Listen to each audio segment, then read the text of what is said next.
Pemirsa, unjuk rasa juga terjadi di wilayah Banten. Mereka menggelar mimbar bebas di jalanan. Sebelumnya unjuk rasa menolak Undang-Undang Cipta Kerja di Serang, Banten berakhir ricuh.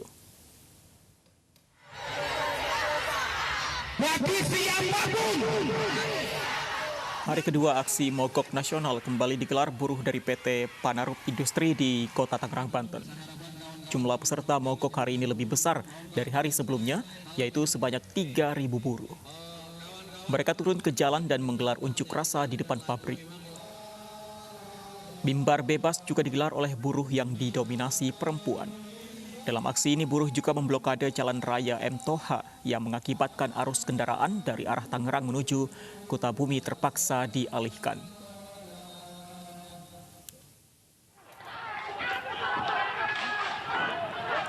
Selasa malam unjuk rasa mahasiswa di Kota Serang, Banten ricuh. Massa menolak dibubarkan oleh polisi. Usai berdemo menolak pengesahan Undang-Undang Cipta Kerja. Bentrok antara mahasiswa dan polisi tak terhindarkan saat aksi unjuk rasa di depan kampus UIN Sultan Maulana Hasanuddin Serang, Banten. Sejumlah mahasiswa yang terlibat bentrok ditangkap. Akibat bentrok ini sejumlah polisi terluka terkena lemparan batu.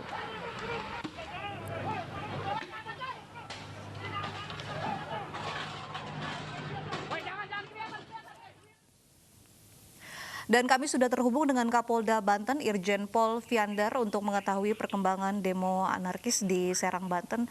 Assalamualaikum, selamat sore Pak Fiander. Pak Fiander, apa sebenarnya menjadi penyebab kericuhan dalam demo semalam? Benarkah demo semalam ini disusupi kelompok tertentu, tidak murni mahasiswa? Baik, terima kasih. Waalaikumsalam. Demo kemarin itu sebetulnya topiknya adalah bagaimana sikap mahasiswa, mahasiswa bersikap menolak terhadap disahkannya Undang-Undang Cipta Kerja. Tapi kenyataannya ternyata di dalam bukan hanya mahasiswa, tapi ada pelajar dan bahkan ada pedagang, artinya non mahasiswa, non buruh. Jadi tidak murni mahasiswa begitu ya Pak. Ada kelompok-kelompok lain yang juga ikut dalam aksi tersebut. Motivasi mereka apa Pak? Apa memang sengaja membuat kericuhan atau seperti apa? Kalau dilihat dari jam mereka memulai unjuk rasa, bayangkan unjuk rasa dimulai jam 15.30 sore hari itu menjelang gelap. Kelihatannya memang mereka sengaja untuk membenturkan diri ataupun sengaja untuk bergesekan dengan aparat. 15.30, setengah 4 sore. Itu kira-kira salah satu petunjuk. Yang kedua, mereka tidak ada izin. Demikian. Jadi berapa orang Pak yang ditangkap? Yang telah diamankan untuk diperiksa seluruhnya ada 15 orang. 15 orang. Sudah ada tersangka Pak? Sudah, kita tadi siang di Reskrimum telah melakukan gelar perkara dan menetapkan 14 dari 15 itu sudah ditetapkan sebagai tersangka dengan tuduhan pasal 351, 212, dan 218. Satu lagi yang belum ditetapkan, sore ini masih akan dilaksanakan gelar perkara, mudah-mudahan bisa diputus menjelang maghrib statusnya. Jadi apa saja keterangan yang didapatkan dari 15 orang yang sudah diperiksa Pak Fiander? Ya, keterangannya mereka yang pertama upaya ataupun formalnya adalah unjuk rasa, namun dari pemeriksaan menunjukkan bahwa mereka melakukan perlawanan terhadap usaha pembubaran dari aparat kepolisian sehingga terpaksa mereka diamankan. Benarkah kelompok anarko Pak di balik kericuhan semalam dalam demo mahasiswa ini? Masih didalami, Bayu. Apakah ini anarko atau tidak, tapi petunjuk-petunjuk seperti itu agak mendekati, tapi kita masih belum bisa menyimpulkan secara bulat apakah itu anarko atau bukan. Masih dalam oleh penyidik. Petunjuknya mengarah ke sana dilihat dari mananya Pak? Biasanya mereka itu menggunakan pakaian hitam-hitam, menggunakan backpack atau ransel di dalamnya, pilok dan lain sebagainya. Itu salah satu petunjuk yang selama ini kita temukan dari kelompok-kelompok mereka. Benarkah ini kelompok-kelompok yang sengaja memprovokasi begitu membuat kericuhan ini memang sudah menyiapkan alat-alat seperti batu, mercon begitu Pak untuk di tengah masa ini? Betul sekali, karena hasil olah TKP ketika selesai dibubarkan dan ketika kita membubarkan juga kita menemukan perlawanan dalam bentuk batu-batu yang cukup banyak yang tidak logis batu itu kalau ada di jalanan sekitar sana. Demikian juga ada mercon, kan tidak mungkin mercon itu dibeli di sekitar sana, tidak ada, sudah dibawa oleh mereka. Bagaimana dengan Pak Fiandar, bagaimana dengan kelompok buruh yang murni memang untuk memberikan aspirasi mereka terkait dengan penolakan kepada undang-undang kemarin? Apakah juga ada yang terlibat dalam aksi anarkis semalam? Kalau dari 15 tersangka yang kita tangkap, tidak ada satupun buruh, mahasiswa, pelajar, dan pedagang. Bukan buruh dari satu kawasan industri atau pabrik, itu malah tidak ada. Buruh di demo-demo yang di lokasi lain dan selama ini berjalan cukup lancar dan tertib. Kecuali yang perlu kita ingatkan masalah protokol kesehatan, ada beberapa yang melanggar, terus selalu kita ingatkan bahwa mereka membahayakan diri sendiri karena begitu dekat antar manusia dengan manusia lainnya dalam proses demokrasi ataupun pada saat mereka unjuk rasa tersebut. Jadi statusnya sudah tersangka Pak 15-nya? 14 sudah jadi tersangka ditetapkan, yang satu sore ini sedang gelar perkara untuk nanti malam paling lambat sudah bisa kita tetapkan bisa dijadikan tersangka atau tidak statusnya. Baik. Terima kasih Pak Fiandar sudah bergabung bersama kami di iNews Sore. Oke, terima kasih. Selamat sore. Ratusan mahasiswa mendatangi gedung DPRD Jawa Barat untuk menolak pengesahan Undang-Undang Cipta Kerja yang telah disahkan DPR RI. Sempat terjadi aksi saling dorong pagar saat mahasiswa mencoba masuk ke gedung DPRD Jawa Barat.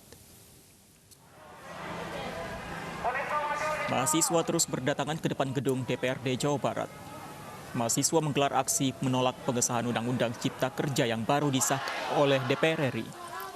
Mereka menilai Undang-Undang Cipta Kerja dianggap hanya menguntungkan segelintir pengusaha dan menyengsarakan kaum buruh.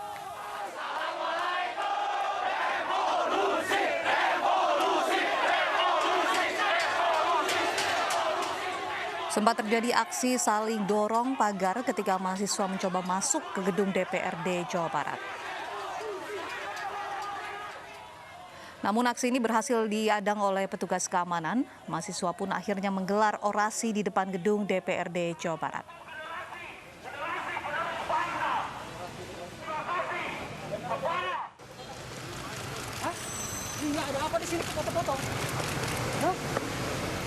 Di tengah aksi demonstrasi, polisi menangkap 3 orang pendemo yang diduga menjadi provokator. Ketiga orang ini langsung dibawa oleh petugas kepolisian untuk penyelidikan lebih lanjut.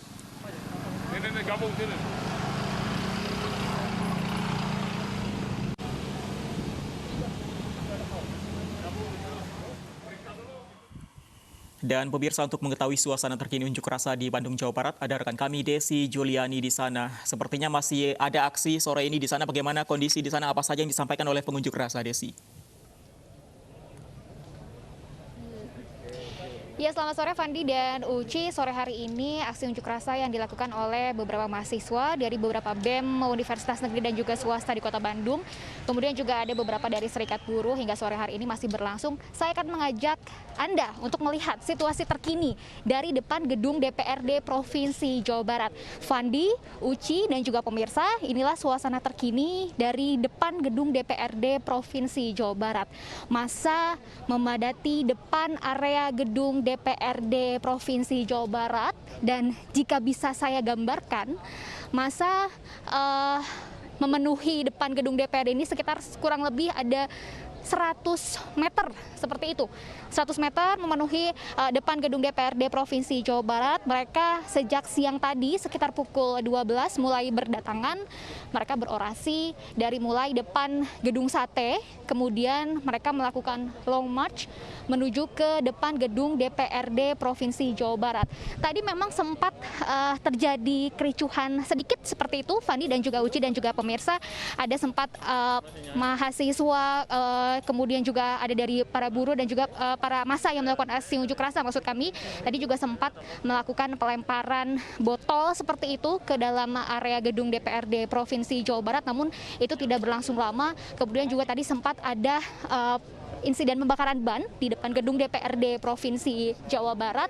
Dan dalam aksi unjuk rasa ini, para mahasiswa kemudian juga para serikat buruh mereka menuntut agar DPRD Provinsi Jawa Barat mengirimkan surat ya yang dilayangkan untuk DPR RI dan juga pemerintah agar segera mencabut Undang-Undang Cipta Kerja yang sudah disahkan oleh DPR RI beberapa waktu lalu. Dan setelah itu juga para massa ini mendesak agar perwakilan dari DPRD Provinsi Jawa Barat menemui massa yang sudah berkumpul sejak tadi siang di depan gedung DPRD Provinsi Jawa Barat. Fandi, Uci, dan pemirsa, jika saya gambarkan tadi memang untuk para massa yang datang ke sekitar area depan gedung DPRD Provinsi Jawa Barat ini memang tidak seluruhnya datang bersamaan seperti itu. Mereka datang secara berkelompok, secara bertahap.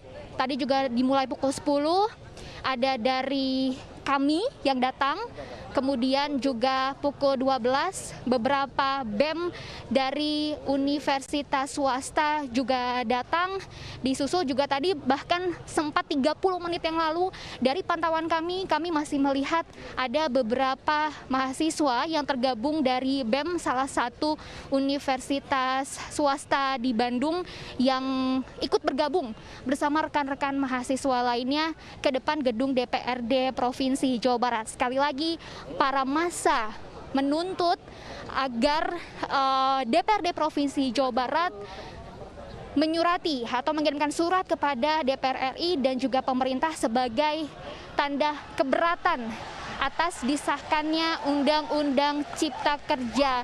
Dan juga mereka masih menunggu perwakilan dari DPRD Provinsi Jawa Barat untuk menemui mereka, untuk menemui para massa yang melakukan aksi unjuk rasa siang hari tadi. Dan karena memang jika bisa digambarkan massa yang berkumpul di depan gedung DPRD Provinsi Jawa Barat ini sangat banyak, sehingga beberapa jalan menuju atau akses menuju ke kawasan DPRD Provinsi Jawa Barat ditutup, seperti misalnya di kawasan sepanjang Jalan Diponegoro, kemudian juga di Jalan Cilamaya, dan juga di kawasan Arya Jipang, pertigaan antara Arya Jipang dan juga Trunojoyo Diponegoro sudah mulai ditutup. Dan kami juga menghimbau untuk Anda warga Bandung yang memang rencananya sore hari ini akan berpergian, baru saja pulang kerja juga, untuk menghindari kawasan-kawasan yang memang adalah merupakan akses menuju sekitar kawasan DPRD Provinsi Jawa Barat. Dan dari pandangan kami juga sore hari ini sekali lagi para massa masih menunggu kedatangan atau perwakilan dari anggota DPR untuk menemui mereka, anggota dari DPRD maksud kami. Dan bisa Anda lihat pemirsa, massa sudah mulai melakukan pelemparan ke dalam area gedung DPRD Provinsi Jawa Barat. Yel-yel juga sudah mulai diteriakan, spanduk-spanduk juga sudah mulai dibawa, dan beberapa massa juga sudah ada yang mulai menarik diri dari kerumunan dari depan gedung DPRD Provinsi Jawa Barat, karena situasi juga sudah mulai memanas nampaknya. Uci, Fandi, dan pemirsa. Dan kami juga berharap, pihak kepolisian juga tadi berharap agar kejadian ricuh kemarin yang sempat terjadi di depan gedung DPRD Provinsi Jawa Barat tidak berlanjut. Ya, Uci, Fandi, dan juga pemirsa, ini dia kericuhan yang terjadi di depan gedung DPRD Provinsi Jawa Barat. Massa sudah mulai mundur, sudah mulai berlarian. Kami tidak bisa melihat, Fandi, Uci, dan pemirsa, apa yang terjadi di depan persis gedung DPRD Provinsi Jawa Barat. Kami hanya melihat para massa tadi langsung menarik diri keluar, dan kami juga melihat sempat terjadi beberapa pelemparan ke dalam area gedung DPRD Provinsi Jawa Barat. Dan jika bisa dikatakan kondisi DPRD Provinsi Jawa Barat memang sedikit berbeda dengan hari kemarin. Jika kemarin tidak dibentangkan kawat berduri di sepanjang DPRD Provinsi Jawa Barat, namun hari ini memang pengamanan ekstra dilakukan pihak kepolisian di area gedung DPRD Provinsi Jawa Barat.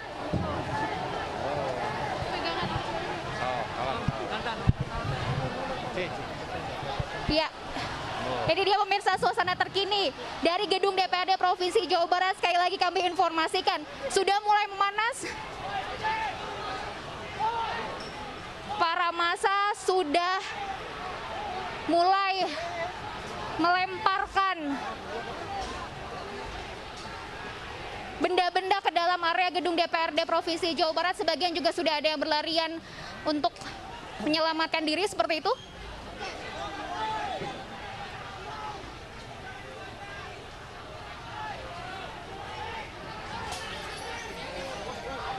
Ya, dan dari arah kanan saya, Uci, Fandi, dan pemirsa, terdengar ada seperti suara pecahan kaca seperti itu. Kami masih mencari tahu sumber suara tersebut dari mana.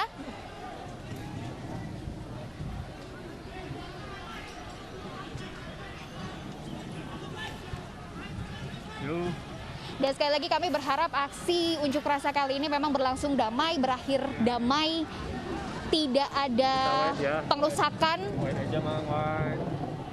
Jangan di zoom Mang. Oke, kita rekod kamera juga Mang. Kita rekod, kita rekod.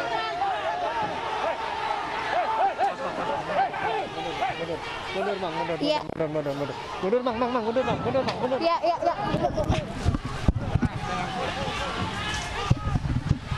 Ya, sempat terjadi kericuhan. Fandi, Uci, pemirsa, massa sudah mulai merapat mengarah ke area gedung sate. Kami mencoba untuk mengamankan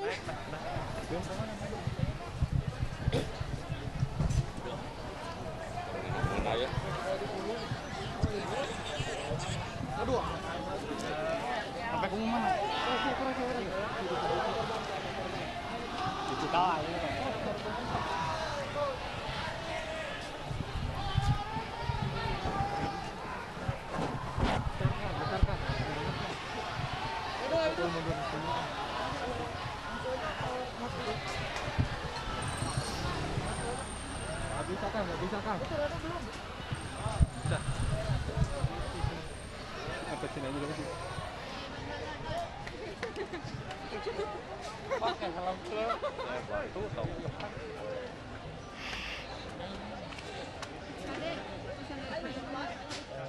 Reforma agraria dan lain-lain. Undang-undang ini juga menegaskan bahwa kepada UMKM diberikan fasilitasi oleh pemerintah untuk AMDAL apabila UMKM ini harus menyiapkan AMDAL. Apa saja fasilitasinya termasuk fasilitasi teknis, biaya dan lain-lain itu akan diatur di dalam PP. Pak Menko, saya agak panjang karena banyak sekali kritik soal lingkungan. Terima kasih. Kawan-kawan jurnalis yang saya hormati, berkaitan dengan AMDAL. Tidak benar bahwa ada anggapan terjadi kemunduran terkait dengan perlindungan lingkungan. Tidak benar. Kenapa? Karena prinsip dan konsep dasar pengaturan AMDAL di dalam undang-undang ini tidak ada perubahan. Yang berubah adalah kebijakan dan prosedurnya. Kenapa? Karena dia harus disederhanakan supaya sesuai dengan tujuan dari Undang-Undang Cipta Kerja ini. Artinya apa? Harus diberikan kemudahan kepada pelaku usaha. Undang-undang ini juga sebetulnya bukan menghapus izin lingkungan, tetapi mengintegrasikan izin lingkungan kepada izin berusaha. Jadi kepada perizinan berusaha, itu terminologinya di dalam undang-undang. Jadi dalam rangka untuk meringkas sistem perizinan dan memperkuat penegakan hukum tanpa mengurangi tujuan dan fungsinya. Mengapa dia memperkuat penegakan hukum? Karena kalau di waktu yang lalu ada masalah dengan lingkungan, izin lingkungannya dicabut, tetapi usahanya bisa aja berjalan. Sekarang berarti lebih kuat. Kenapa? Karena kalau ada masalah di lingkungan, karena dia menjadi dasar dalam perizinan berusaha, lalu digugat perizinan berusahanya karena ada masalah lingkungan, jadi itu bisa langsung kena kepada perizinan berusaha. Oleh karena itu tidak benar apabila dikatakan bahwa undang-undang ini melemahkan perlindungan lingkungan. Jadi posisinya seperti itu. Dan tidak benar juga pandangan bahwa berarti tidak bisa ada gugatan terhadap persoalan karena lingkungan. Tidak benar, karena justru dia bisa digugat kepada perizinan berusahanya dengan segala alasan dan sebagainya. Oleh karena itu, seperti saya katakan, ini jadi makin kuat. Kenapa? Karena di dalam pasal di dalam undang-undang ini disebutkan bahwa perizinan berusaha dapat dibatalkan apabila satu persyaratan yang diajukan dalam permohonan perizinan berusaha mengandung cacat hukum, kekeliruan, penyalahgunaan, serta ketidakbenaran dan atau pemalsuan data, dokumen, dan atau informasi. Kemudian yang kedua, apabila penerbitannya tanpa memenuhi syarat sebagaimana tercantum dalam keputusan kelayakan lingkungan hidup atau pernyataan kesanggupan pengelolaan lingkungan hidup, atau apabila kewajiban yang ditetapkan dalam dokumen AMDAL atau UKL-UPL tidak dilaksanakan.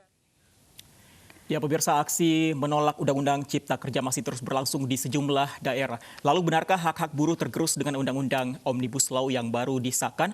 Kami akan bahas lebih lanjut bersama Wakil Ketua Badan Legislatif DPR, Ahmad Baidowi, dan juga Wakil Ketua Umum Konfederasi Persatuan Buruh Indonesia, Jumisi. Selamat sore, Pak Baidowi dan juga Bu Jumisi. Saya ke Pak Baidowi dulu. Pak Baidowi, ini sejumlah aksi masih terus berlangsung hingga sore ini. Tanggapan Anda? Ya, aksi protes demo itu bagian dari hak menyatakan pendapat, ya, itu dilindungi oleh undang-undang asalkan mengikuti ketentuan perundang-undangan yang berlaku, tidak anarkis, tidak merusak fasilitas negara. Saya kira kalau aksi disampaikan dengan simpatik, ya itu tidak ada masalah, kan demo itu kan bagian dari demokrasi gitu. Baik, Ibu Jumisi, ini demo yang dilakukan oleh para buruh begitu di berbagai daerah, kita lihat sempat terjadi anarkis begitu, kericuhan. Lalu apa yang menyebabkan sampai terjadi kericuhan ini, nanti saya akan tanya, namun dijawab usai jeda berikut. Tetaplah bersama kami di Ini Sore.